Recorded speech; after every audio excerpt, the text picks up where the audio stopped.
Olá, sejam muito bem-vindos a mais um episódio do Ela Invest.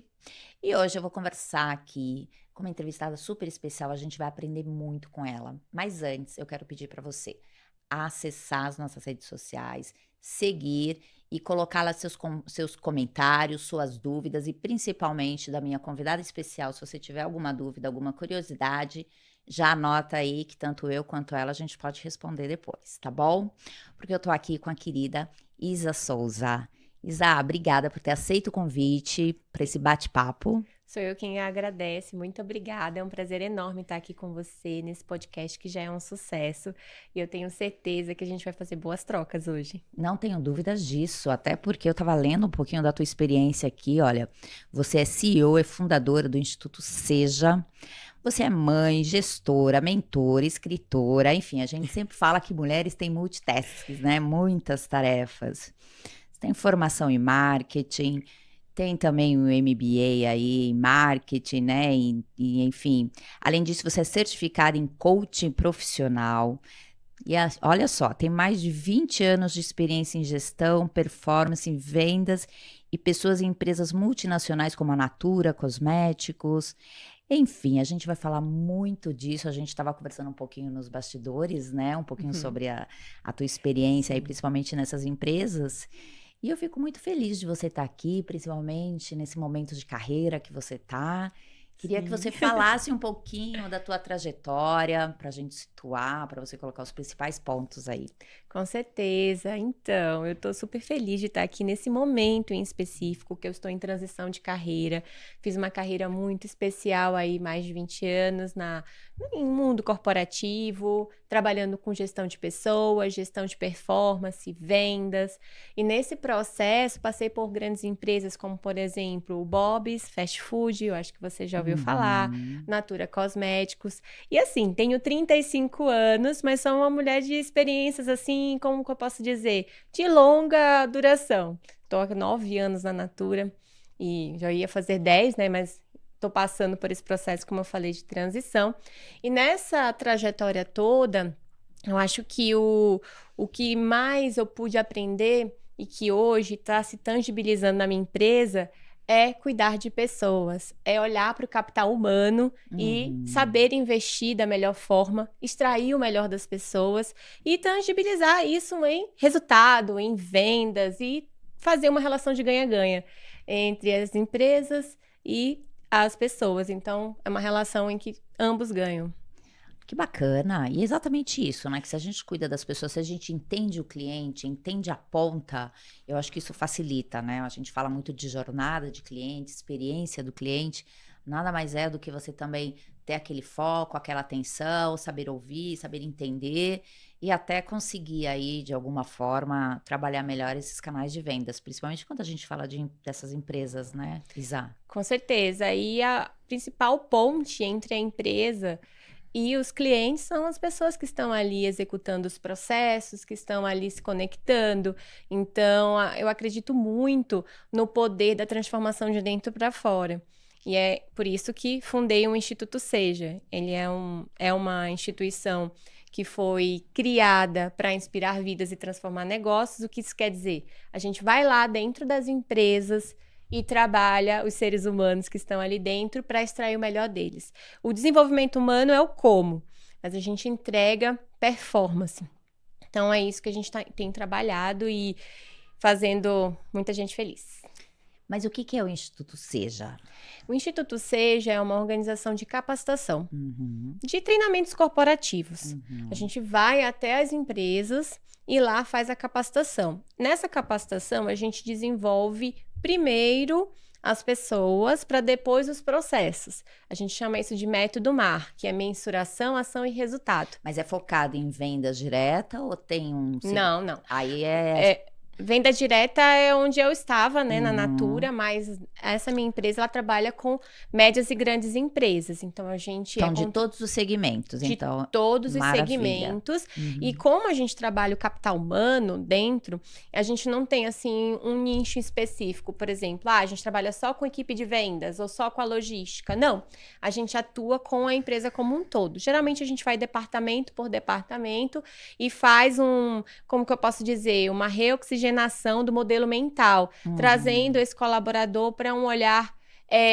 mais de performance, porém olhando de dentro para fora. Quais são os gaps, quais são os talentos dele, e a gente ajuda esse colaborador a encontrar esses talentos que podem estar ali ocultos de alguma maneira, e ajuda também eles a minimizar os gaps que talvez eles não estejam enxergando. E aqueles vieses inconscientes também, né? Com Quer dizer, tem certeza. bloqueios também, nem, eu acho que tem muito aprendizado, né? Mas por que um instituto? Qual foi o que te motivou a fazer um instituto, Isa? Foi uma forma muito natural. Estava até Aham. conversando hoje cedo com uma pessoa de que eu não planejei, aconteceu. Em meio à pandemia, eu já postava bastante nas redes sociais sobre vendas, sobre desenvolvimento humano, liderança, pelo fato de ter um contato muito próximo com as consultoras da Natura.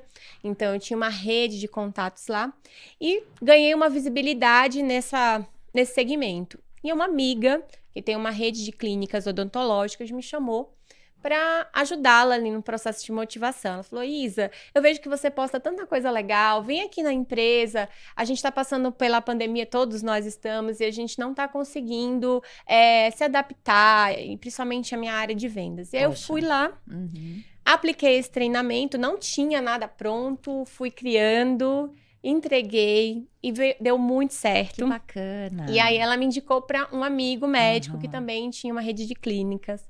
Fui lá e depois ele me indicou para outro e para outro. Só para você ter uma ideia, nessa época eu não tinha nem preço. Eu fazia tudo por permuta. Permutei de tudo que você possa imaginar. Até por Botox permutei. Importante, né? Mas eu não tinha. E nesse processo, acho que era julho de 2020 em diante, eu fui construindo uma metodologia. Fui pesquisando mais sobre desenvolvimento humano, fiz uma pós-graduação em andragogia, que é o estudo para adultos, né? Diferente da pedagogia, existe sim uma diferença para capacitar adultos. Também me especializei em psicologia organizacional, fiz uma pesquisa, estou escrevendo um livro. Então foi todo um processo acontecendo. Quando eu percebi, eu já tinha uma metodologia. Poxa, então agora tá explicado também esse teu momento de transição, né? Sim. Porque se a gente tá falando que você desenvolveu isso na pandemia e o quanto que isso você agregou para as pessoas, para as empresas, entende? Você trouxe todo o teu conhecimento, né, de anos ali, conseguiu ajudar, e agora que você começou falando desse momento de transição que você tá, faz todo sentido, né? Você seguir aí por algo que você começou a idealizar, não é isso, Isa? Sim, com certeza. E aí, quando foi início de 2022, que foi o momento que eu fundei o Instituto de forma oficial, com nome, endereço, que antes, né, era algo mais natural, e eu como autônoma, foi quando eu voltei para essa mesma empresa que foi o meu primeiro job, para fazer uma reciclagem com eles. E era um treinamento de vendas, ser para vender. E simplesmente todo mundo saiu chorando desse treinamento Olha só. de vendas. Uhum. E aí foi quando a proprietária da empresa chegou comigo e falou assim: quando é que você vai levar a sério isso? Muitas pessoas precisam dessa metodologia. E aí eu falei, tá na hora. Porque assim, né? É muito difícil você tá numa zona de conforto, com um salário alto, com um negócio na palma da mão, que eu já há 9 anos na Natura, e você decidir empreender. É uma decisão bem complexa, que tem vários pesos. Pois é. E geralmente o seu ciclo de pessoas não apoia muito, né? Porque é arriscado realmente. As pessoas que amam a gente, elas temem pelo que a gente vai tomar de decisão que possa prejudicar nós mesmos. Então é um processo que do início de 2022 para cá, eu venho me preparando para esse momento. Que bacana. E a gente estava até falando o seguinte, né? Você é super jovem, tem uma carreira corporativa, um aprendizado, aí a gente está falando de mais de 15 anos, 20 anos de experiência, né? E hoje a gente tem também as pessoas muito imediatista, né? As pessoas, tanto mulheres quanto homens, querem um resultado muito rápido, né? E a gente sabe que não é assim, não é isso? E por isso que também acontecem muitos erros nesse processo. Mas eu queria que você falasse um pouquinho aí dessa tua conciliação, como que você conseguiu, principalmente consegue, e nós mulheres sabemos disso, mas quero que você fale a tua experiência, como você conseguiu conciliar tanto social, profissional, a sua vida e trazer essa nova perspectivas. E depois também eu queria falar um pouquinho desses cases aí de sucesso e insucesso que você viu nesse tempo. Tá bom. Bom, essa pergunta é muito pertinente, porque se o nome do processo é transição, ele não pode durar para sempre, porque não é saudável. Então, sim, trabalhei aos finais de semana, trabalhei à noite, até meia-noite, 1 da manhã, dormi pouco. E deve trabalhar ainda muito, né? Sim, sim. Não vou aqui dizer para você que existe uma fórmula mágica, que eu sou a Mulher Maravilha, que a minha casa tá impecável uma hora dessa. Ah, não. Queria que você contasse. Quem não quer saber de uma fórmula mágica? Não tem?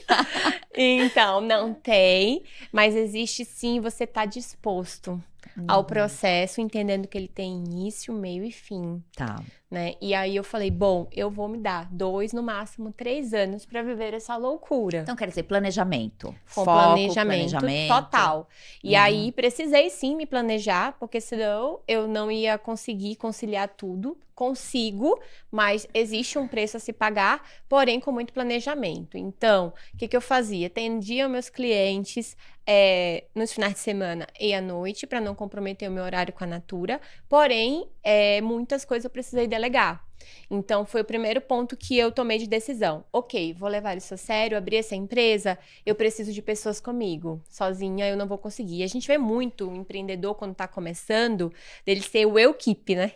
Ele é o atendente, ele é o financeiro, ele é o marketing. E eu falei, não, eu não tenho braço para isso.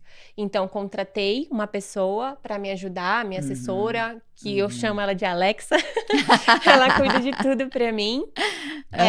Que depois eu tive contratar uma outra pessoa só para vendas, que é um processo que precisa de uma atenção, ainda mais que eu trabalho com B2B, né? Trabalho com outras empresas, então é um processo um pouco mais moroso e que exige atenção, enfim. Então, eu tive esses apoios e aí as pessoas pensam, mas logo no início você já vai investir em ajuda, em pessoas, será que esse é o melhor caminho? E eu aconselho. Porque às vezes é uma economia, vou colocar aqui entre aspas, burra. Uma economia burra, você começar um negócio sem ter como delegar algumas coisas. Ainda mais eu que estava trabalhando, né, em CLT também, no mundo corporativo. Mas a gente sempre fala que não dá para fazer tudo sozinho, não né? Não acho assim, tem algumas coisas que a gente aprende e que a gente sempre passa para os empreendedores, e você sabe disso mesmo na empresa, mesmo nas empresas que você está trabalhando, você sabe que você não consegue fazer tudo sozinho, você precisa de... E outra coisa, além de você não conseguir fazer sozinho, você precisa de pessoas para complementar, né? Exatamente. O time e tudo mais. E por você estar numa empresa ali trabalhando, então, quero dizer, você não estava full time no teu negócio. Então, você precisava de pessoas. Eu mais do que ninguém. Então, quer dizer, a questão não é nem o valor, o custo que você vai ter ali. É mais saber o seguinte, o quanto que eu posso contar com essa pessoa para me ajudar a fazer a entrega daquilo que eu estou propondo. Sim. No teu caso, foi extremamente necessário. E o empreendedor, ele tem que ter um feeling, uma consciência de quais são os talentos dele. Porque... Exato. Todo empreendedor é aquela pessoa que se arrisca, é aquela pessoa que vende, geralmente é um bom vendedor, mas não necessariamente ele é especialista em marketing, não necessariamente ele entende de gestão de pessoas. Então, eu parei e fiz essa reflexão, eu fiz esse exercício. Por que eu sou boa? Eu sou boa em desenvolver pessoas, eu sou boa em dar aulas, eu sou boa no marketing também, então eu vou estar mais voltada para isso. O que eu não sou boa? Eu não sou tão boa em gestão financeira, eu vou delegar. Então, é esse exercício. Por quê? Porque a pessoa que vai estar lá na gestão financeira, ela é muito melhor do que eu, ela é formada nisso, ela trabalha anos nisso. E, às vezes, existe aquela liderança mais centralizadora, ou medo de perder o controle. E, na verdade, o empreendedor ele tem que ser igual um drone. Ele não tem que estar no meio da operação. Ele tem que estar em cima, tendo essa visão flutuante, entendendo onde as peças estão encaixando. Porque se ele está embaixo, ele não consegue visualizar a máquina. Então, é o que eu tentei fazer, né? E tenho, graças a Deus, conseguido fazer esse equilíbrio aí. Para você tem funcionado, né? Tem Que bacana. funcionado.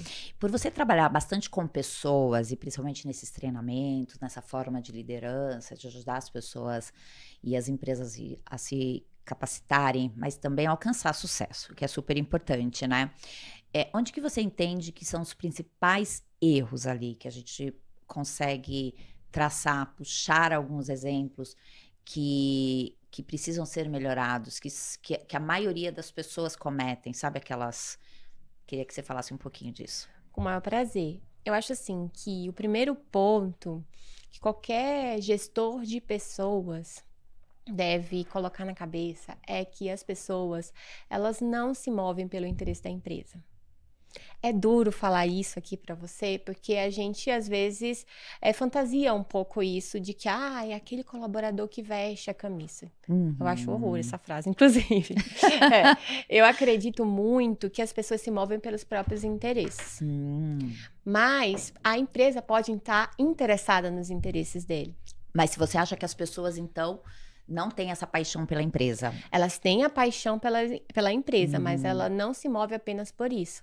Eu também acredito que não, e nem deveria, né? Nem deveria. A gente não recomenda isso para ninguém. Exatamente. E aí, o que acontece? Como que você faz para engajar? Não estou falando de motivar, que a motivação ela é muito intrínseca, é de cada um, é o momento que a pessoa está vivendo.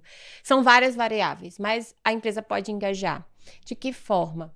Olhando individualmente. Então, o que motiva você, Cláudia, não é o mesmo que me motiva, não é o mesmo que motiva outra pessoa na empresa, que engaja, né? Então, é entender o que move aquela pessoa. Se a empresa ela é movida por receita, o que meu colaborador é movido? Ele é movido, sei lá, ele tem um sonho de uma casa própria. Ou não, ele é movido em ser reconhecido, porque dentro da casa dele, ele nunca foi reconhecido. Então, ele não tá ligando se ele vai ganhar um prêmio por ter alcançado a meta, mas ele tá ligando se ele vai ter o nome na plaquinha, se ele vai ser reconhecido, se ele vai subir num palco. Ou então, tem pessoas que são movidas por experiência. Então, já não é mais o reconhecimento, mas é uma viagem que ganha num reconhecimento. Então, o primeiro ponto é entender o que move as pessoas que estão aqui comigo. O segundo ponto eu não posso fazer uma gestão de massa.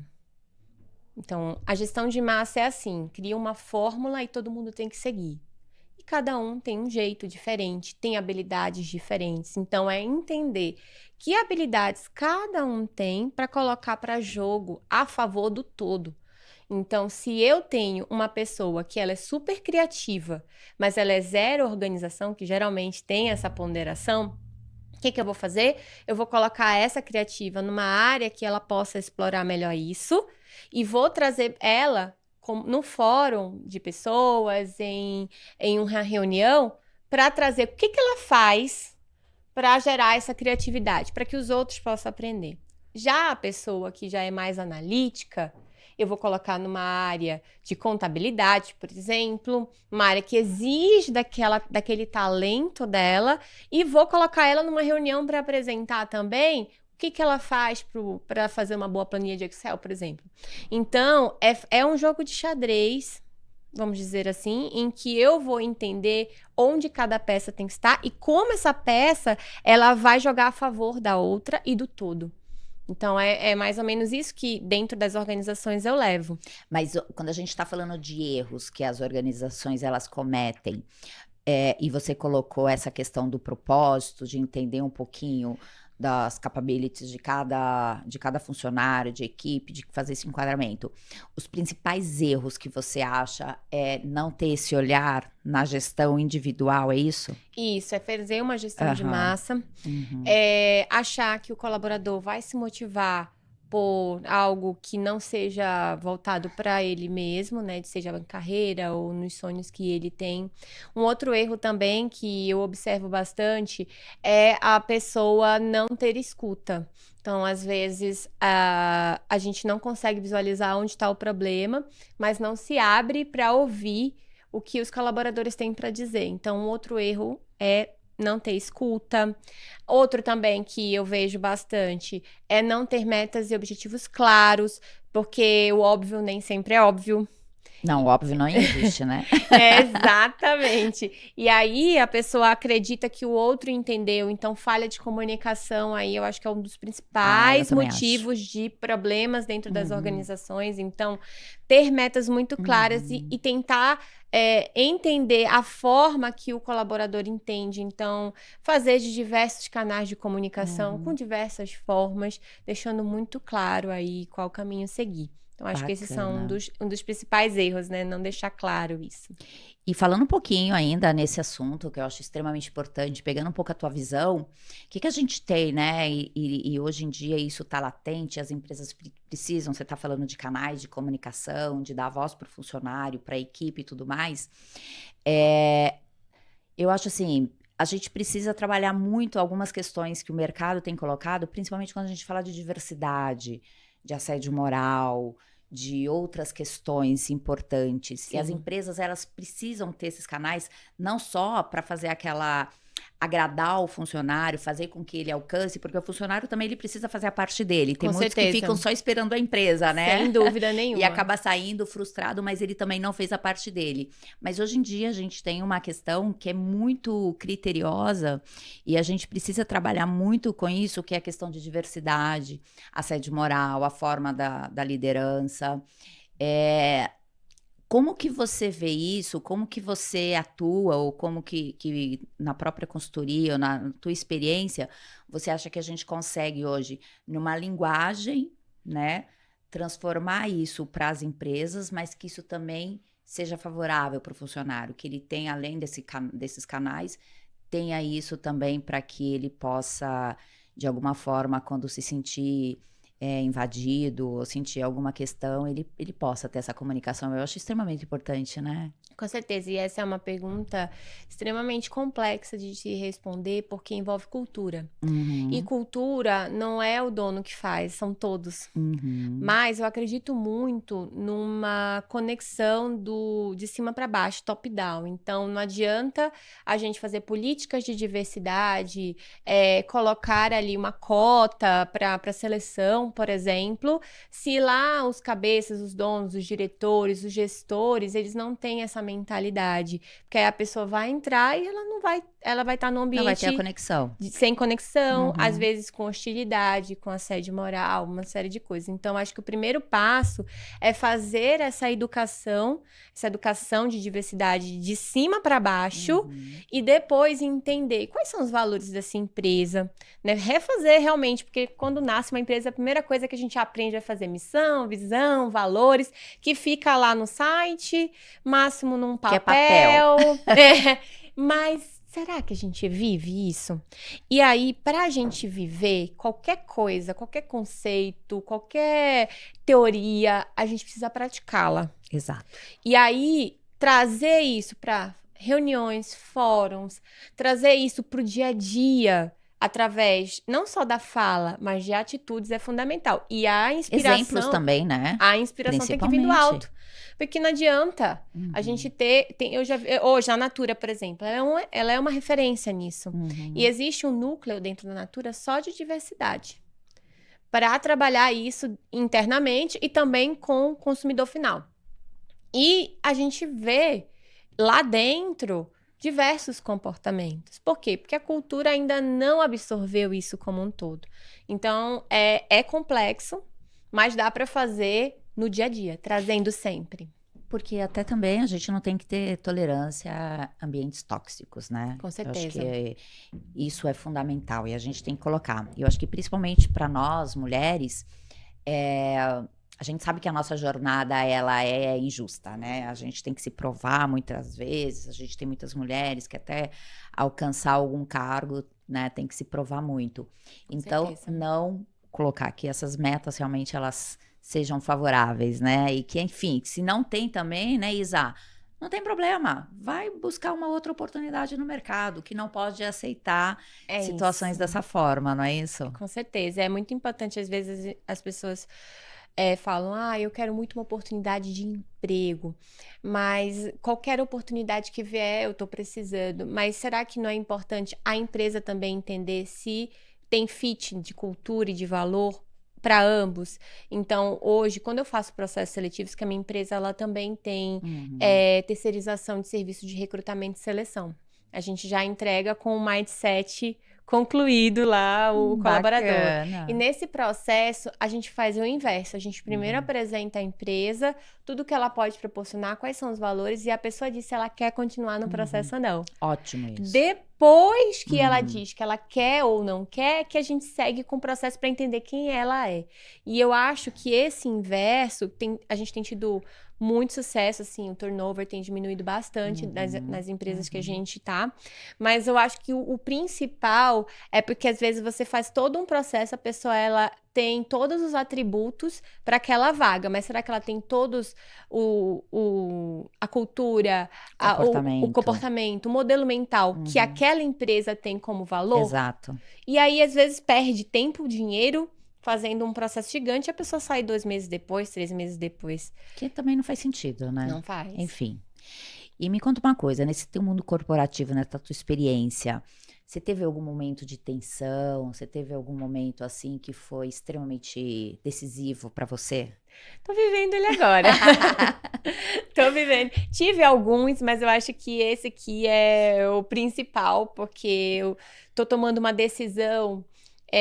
Não estou tomando uma decisão numa zona de conforto. Porque geralmente as pessoas pensam, eu vou conciliar com a vida de empreendedora e CLT, e quando a empreendedora estiver me dando um prolabore, que seja na mesma proporção do que eu ganho, eu saio. Ilusão. Ilusão, por quê?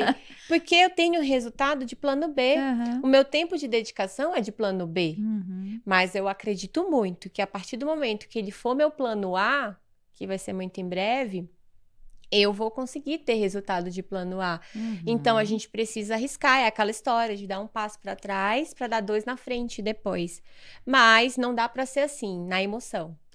Eu tô chateado com o meu chefe. Eu não gostei dessa decisão da empresa. E agora eu vou empreender. Não. Você precisa avaliar muito bem o mercado. Eu, por exemplo, trabalho com desenvolvimento humano. Vou sair agora da Natura. Mas eu penso em investir em outros negócios. Por quê? Porque a gente tem uma economia que ainda não está estável e a gente não sabe o que vai acontecer. Então, você precisa ter uma visão 360, ampliar as possibilidades, estudar para poder você tomar essa decisão. Né? Então mas agora tá bem desafiador. Tá sendo desafiador. Então você acha que esse é o momento mais desafiador para você, de tensão, de tomar essas decisões? Mas a decisão já tá tomada, né? Você já tá no caminho, você já virou a página eu tava até aí, brincando né? com uma pessoa que ela falou que meu elo com a Natura é muito emocional. Eles falam. Tá vendo? Aí fala de marcas, né? É mais a questão emocional do que qualquer outra coisa. Que bacana. E hoje você também é palestrante, né? Sim. Você está se posicionando como palestrante no mercado. Eu acho isso extremamente importante, principalmente trazer essa tua experiência para as pessoas. E é aquilo que a gente comentou aqui, que você falou muito bem. Nem todas, e principalmente falando em startup, aqui a gente fala bastante com empreendedores, startups, a maioria, time pequeno, começa pequeno. Então, quer dizer, não consegue fazer tudo, né? Mas, enfim, e muitos deles vão para eventos, participam muito e acabam assimilando muito, acabam se inspirando. E eu acho que você passar toda essa tua experiência, essa tua jornada, passar alguns insights, cases, tudo isso ajuda bastante também, né? Com e nas suas certeza. palestras você fala muito conhecer para agir, não é isso? Sim. Queria que você falasse um pouquinho dos temas das suas palestras, como é que tá isso e como é que isso complementa aí essa tua nova jornada. Então, como eu falei para você, eu desenvolvi uma metodologia. E essa metodologia trabalha identidade. Por isso que as palestras são ser para vencer, ser para liderar, ser para vender. Por quê? Porque o fazer, ele é produto do ser. Como assim, Isa? Se eu sou uma pessoa disciplinada, por exemplo, o que eu faço? Eu entrego as coisas no prazo. Eu começo e termino. Eu sou pontual. Então, o que eu entrego é baseado na minha essência. E às vezes a gente faz um caminho contrário. Sei lá, eu posso dar um treinamento de atendimento. Aprendi bastante na minha trajetória como atender bem um cliente. Aí eu faço os 5 passos de um bom atendimento. Aí a pessoa aprende cognitivamente aquilo, Sim. vai para casa, briga com a esposa. No outro dia, se ela não tiver inteligência emocional, onde ela vai colocar esses 5 passos? No bolso. No bolso. Por quê? Porque ela não se conhece. Porque ela não tem na essência dela aquilo. Então, a gente faz um caminho inverso na pirâmide do indivíduo. Primeiro eu sou, para depois eu fazer, para depois eu ter. E essa é a minha metodologia. Então, a gente faz a mensuração, o diagnóstico individual de cada pessoa. E nas minhas palestras eu trago sobre isso. Eu falo da importância do autoconhecimento. E essa palavra, ela tá bem banalizada. A gente precisa se conhecer, precisa se conhecer. Só que e isso é algo que eu até trago por muitos anos, eu fui assim também. A gente tem uma moda de coaching, né? E tudo que eles trazem isso, de você colocar a lanterna pra dentro, de Uhum. você se conhecer, que é super importante. Mas e depois disso?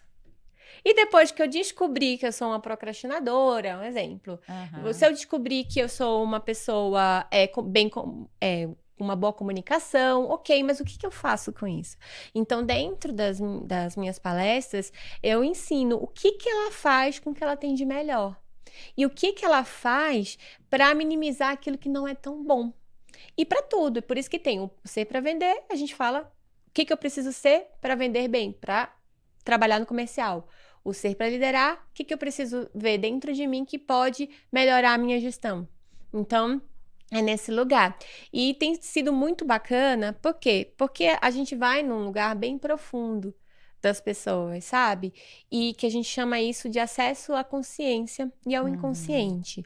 Não sei se você sabe, Daniel Golemin fala bastante, que nós, seres humanos, estamos aqui agora 5% no consciente e 95% no inconsciente. Então, às vezes, eu vou mexer essa caneca aqui, ou eu vou colocar o meu Uhum. braço aqui, eu não vou nem perceber, mas existe um motivo enraizado, seja que eu tô um pouquinho nervosa, ou então a minha boca ficou seca, e isso tem um fundamento que não tá no meu cognitivo. Então, a gente age e não consegue enxergar. Sabe aquela história que diz, nossa, você é grossa, a pessoa, eu? Não. Processo de comunicação é super importante, né? É. E aí a pessoa não sabe que ela é e tá tudo bem. Aham. Então, dentro da metodologia, eu criei vários exercícios, peguei alguns outros Aham. que também tem na literatura de consciência emocional, e a gente trabalha isso. E nas palestras eu mostro, eu trago provas da importância de você saber o que seu inconsciente está fazendo você fazer. E aí a gente acaba tendo uma efetividade melhor aí no resultado dessas pessoas. Que bacana, muito bacana, viu? Quando a gente está falando desses treinamentos, dessas palestras, dessas inspirações, e até um pouquinho desse modelo que você usa, eu queria saber o seguinte, em relação a homens e mulheres, as características, você consegue identificar características muito diferentes neles, no, na maneira de agir e de falar? Olha, eu não acredito muito nisso, de que homens têm de um jeito, mulheres de outro, no fazer. Mas eles têm uma essência. Então, por exemplo, a mulher, provavelmente, não é sempre, provavelmente, ela vai ser mais detalhista, ela vai ser multitarefa, então ela consegue fazer 2 ou 3 coisas ao mesmo tempo. O homem, ele tem foco único. Então, ele provavelmente não vai fazer várias coisas ao mesmo tempo. Se ele fizer, não vai dar muito certo. Na comunicação, a mulher, ela acaba, provavelmente, tá? Porque isso varia Uhum. muito. Ela acaba sendo mais subjetiva, ela traz emoções para fala, e o homem não, ele já pensa de uma forma 100% mais cognitiva. Mas isso a gente está falando, você está falando de uma forma geral, mas eu queria dar o exemplo assim, do que você já treinou, das pessoas que já passaram por você. Não existe diferença. É esse o teu resumo também é esse? Sim, não existe uma diferença clara, Uhum. porque as pessoas, elas são produto daquilo que elas viveram, né? De experiências do passado, de traumas, de dores. Então, já vi de tudo. Já vi homens mais emocionais, mais detalhistas. Exato. Eu tô te trazendo Uhum. aqui uma estatística, Sim, né? sim. Mas não é 100%, tá? E aí é interessante isso, porque as pessoas geralmente já trazem esse diagnóstico delas. Uhum. E quando a gente faz os exercícios, aí elas descobrem, nossa, isso aqui era porque eu achava que eu deveria ser, mas não sou. Vou te dar um exemplo meu. Mas isso é interessante, né? Uhum. Porque o que você falou, isso vem de uma autoanálise. Isso é Sim. importante, até porque você vai para o mercado de trabalho, você vai para uma situação, você precisa saber como você vai lidar, né? Perfeito. E é engraçado, porque eu vou te trazer um exemplo meu que eu descobri tem uns anos, uns 2, 3 anos. Eu sempre fui considerada uma pessoa desastrada, que derruba as coisas, que deixa cair, que esquece, um pouco esquecida e tal. E a vida inteira, meus familiares falaram, lá vem a Isa, vai derrubar, cuidado, não sei o Já quê. fica taxada. E eu absorvi isso. Aham. Absorvi e me intitulei essa pessoa. Uhum.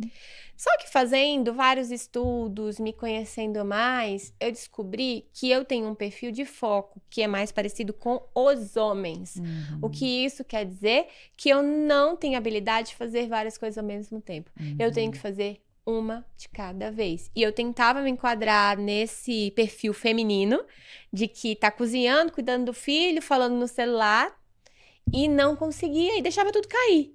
Então, a gente às vezes absorve estereótipos que a própria sociedade impõe, a família, e depois a gente vai descobrir, talvez até numa fase mais avançada da vida, que você não é aquilo que te fala. Eu não era nem a multitarefa e nem a desastrada. Por quê? Porque quando eu parei de fazer várias coisas ao mesmo tempo e fiz uma de cada vez, eu nunca mais derrubei um copo. E que Até são agora, rótulos né? também, né? Que são rótulos também que você São. coloca e isso acontece mesmo. Tem pessoas que carregam, a gente vê isso. Já falei, conversei até com algumas empreendedoras que colocaram também alguns exemplos pra gente. Isso você colocou de uma forma muito bacana.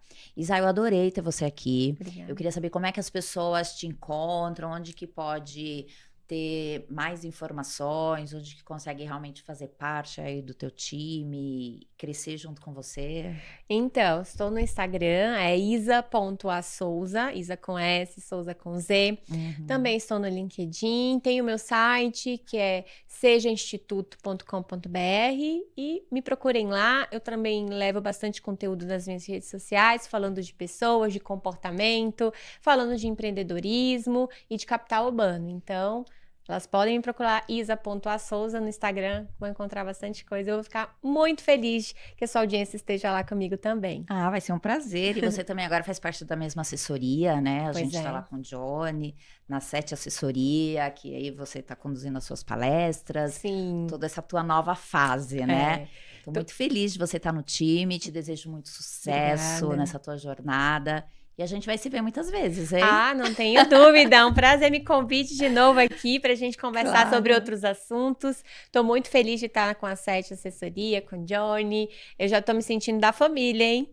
Claro, o Johnny e toda a equipe sempre muito atenciosa com tudo, né? Eu acho que vai ser muito bom para você e que você tenha muito sucesso, Isa.